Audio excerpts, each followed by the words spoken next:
The UK Defence Secretary Gavin Williamson's been fired for allegedly leaking a controversial national security decision about Huawei to the press. News broke last week in a British newspaper that Britain would allow Huawei, the Chinese telecoms and mobile phone giant, to build parts of the country's 5G network over the objections of allies including the US and Australia. Prime Minister Theresa May launched an investigation over the leak, which happened after a meeting of the National Security Council and is said to have traced back to Williamson. He strenuously denies any involvement in the leak. But in a letter addressed to him, the Prime Minister said that the matter was a, quote, deeply disappointing one and that her government had compelling evidence against him. Williamson's sudden dismissal is another blow for May, whose own premiership hangs by a thread after her failure so far to usher Britain smoothly out of the European Union.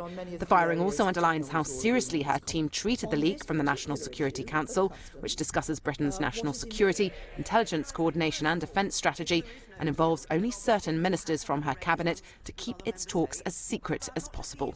Opposition parties are calling for a criminal investigation into the leak.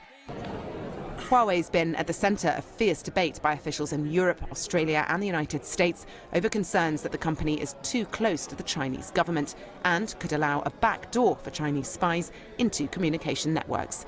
The US has restricted Huawei from government networks and it's been banned from the entire country of Australia. Huawei has always flatly denied being involved in any kind of espionage operation, and no hard evidence has been publicly released by any Western government to the contrary. Are you happy with the new job? Williamson is being replaced by Penny Mordaunt, a Member of Parliament and Secretary of State for International Development. Are you happy with the new job, Miss Mordaunt?